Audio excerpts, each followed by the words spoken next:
ప్రభునందు నాకు అత్యంత ప్రియమైనటువంటి వాళ్ళారా, మన ప్రభువును రక్షకుడినటువంటి యేసుక్రీస్తు వారి యొక్క శుభనామములు మీ అందరికీ నా హృదయపూర్వకమైన శుభములు, వందనములు తెలియజేయుచున్నాను. ఉదయకాల సమయంలో దేవుని వాక్యాన్ని ధ్యానం చేద్దాము. ఈరోజు వాక్య ధ్యానము కొరకు మనం తీసుకున్నటువంటి లేఖన భాగము మత్తయి సువార్త 5వ అధ్యాయం 3వ వచనం చదువుకుందాం. ఆత్మ విషయమై దీనులైన వారు ధన్యులు, పరలోక రాజ్యము వారిది. ఆమేన్. దేవుని నామునకు మహిమ కలుగును గాక. ఈ లేఖన భాగం మనం గమనించినట్లయితే మరి 5వ అధ్యాయంలో యేసు ప్రభువారు జనసమూహాన్ని చూచి కొండ ఎక్కి కూర్చున్నప్పుడు శిష్యులు ఆయన యొద్దకు వచ్చారు. వారిని ఉద్దేశించి ప్రభువే స్వయంగా తన నోరు తెరిచి వారితో మాట్లాడటం ప్రారంభించారు. అనేక విషయాలు వారికి బోధించారు. ఆ బోధించే క్రమంలో మొట్టమొదటగా ప్రభు చెప్పిన మాట శిష్యులకు, ఆత్మ విషయమై దీనులైన వారు ధన్యులు, పరలోక రాజ్యము వారిది. శిష్యులు అంటున్నాడు, మీరు చేసే ఆత్మీయతలో దీనత్వం ఉన్నప్పుడే, ప్రభు దృష్టికి మిమ్మల్ని తగ్గించుకొని దీనులుగా ఉన్నప్పుడు మాత్రమే ఆ పరలోక రాజ్యాన్ని మీరు స్వతంత్రించుకోగలుగుతారు. మిమ్మల్ని హెచ్చించుకునే స్వభావం మీలో ఉండకూడదు. దీనులయ్యి ప్రభు పాదాల దగ్గర కనిపెట్టుకున్నప్పుడు అప్పుడు పరలోక రాజ్యానికి మీరు వారసులు అవుతారన్న సత్యాన్ని శిష్యులకు ప్రభువారు స్వయంగా బోధించినట్టుగా మనం చూస్తూ ఉన్నాం. అవును ప్రియులారా, ప్రభు దీనులను కరుణించే దేవుడు, కనికరించే దేవుడు. ఆయన దీనులకు కృప అనుగ్రహించే దేవుడు.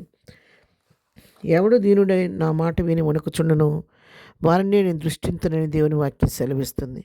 దీనులై వణుకుచు ప్రభు కృప కొరకు కనిపెట్టే వారి పట్ల ప్రభు ప్రత్యేకమైనటువంటి శ్రద్ధ చూపిస్తూ వారి యందు దృష్టి నిలిపి వారికి పక్షంగా దేవుడు తన కార్యాన్ని నెరవేరుస్తూ ఉంటాడు. పేతురు రాసిన మొదటి పత్రికలో కూడా మనం గమనించినట్లయితే 5వ అధ్యాయము 5వ వచనం మనం చదువుకుందాం. చిన్నలారా, మీరు పెద్దలకు లోబడి ఉండుడి. మీరందరూ ఎదుటివాని ఎడల దీన మనస్సు అనే వస్త్రం ధరించుకొని మిమ్మల్ని అలంకరించుకొనుడి. దేవుడు అహంకారులను ఎదిరించి దీనులకు కృప అనుగ్రహించును. ఇక్కడ చిన్నలారా అని ప్రభు పిలుస్తున్నాడు. చిన్నపిల్లలను ఉద్దేశించి మాట్లాడుతున్నాడు. మీరు పెద్దలకు లోబడి ఉండుడి. అంతేకాదు, ఎదుటివాని ఎడల మీరు ఏం చేయాలంటే దీన మనసు అనే వస్త్రాన్ని ధరించుకోండి. దీన మనసుని వస్త్రంలాగా ధరించుకోవాలంట. ఆ వస్త్రం మిమ్మల్ని అలంకరించుకోండి. ఎవరైతే దీన మనసు కలిగి ఉంటారో అది వారికి అలంకారంగా ఉంటుందని చెప్పి దేవుడు ఇక్కడ వాక్యం ద్వారా మనకు సెలవిస్తూ ఉన్నాడు.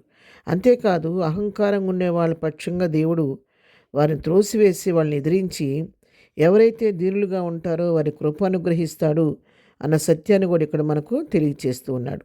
అంతేకాదు, 6వ వచనం కూడా మనం గమనించినట్లయితే, దేవుడు తగిన సమయమందు మిమ్మల్ని హెచ్చించినట్లు ఆయన బలిష్టమైన చేతి క్రింద దీన మనస్కులై ఉండుడి.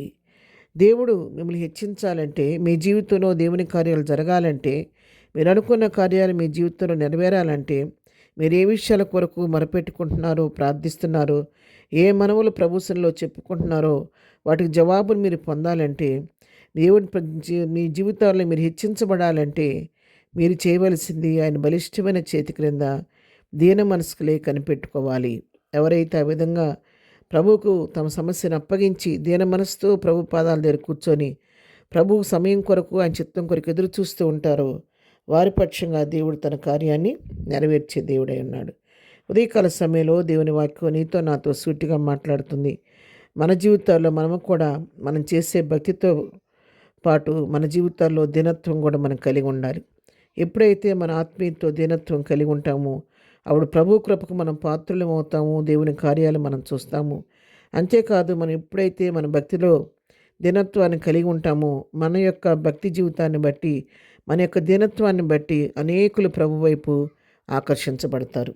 ఆ విధంగా మనం కూడా ప్రభు సన్నిధిలో దీనులమై ఆయన కృప కొరకు కనిపెడుతూ ఆయన కార్యం చేసే వరకు ఆయన వైపు చూద్దాము.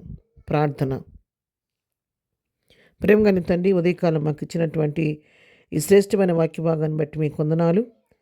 మేము కూడా మా జీవితాల్లో ఆత్మీయతతో ప్రభువా దీనులమై నీ కృప కొరకు కనిపెట్టుకొని నీ రాజ్యానికి వారసులవుటకు మాకు నేర్పించండి. ఈ దినం మేము చేయి పనిపాట్లో రాకపోకలో తోడుగుండండి. ఈ దినం బర్త్డే, మ్యారేజ్ చేసుకున్న బిడ్డలను దీవించి ఆశీర్వదించండి. బలహీనలు ముట్టి స్వస్థపరచండి. దుఃఖంలో ఉన్న వారిని ఓదార్చండి. ఎవరికి ఏ సమస్య ఉన్నా ఆ సమస్య మీ నామంలో పరిష్కరించిన ఆయన. ఎవరైతే అనేక విషయాలు మనవల్ని సన్నిధిలో చెప్పుకొని ఆ ప్రార్థన జవాబు కొరకు దీనులే నీ కొరకు ఎదురు చూస్తున్నారో అందరి పట్ల నీ కృప విస్తరింపజేసి నీ సహాయం వరకు మెండుగా దయచేయండి. ఈ దినదీవులతో నింపు నడిపించమని యేసునామములో ప్రార్థించడి పొందుకొని ఉన్నాము తండ్రి. ఆమెన్. ప్రభు కృప సదాకాలం మనందరికీ తోడయుండి నడిపించునుగాక. ఆమెన్.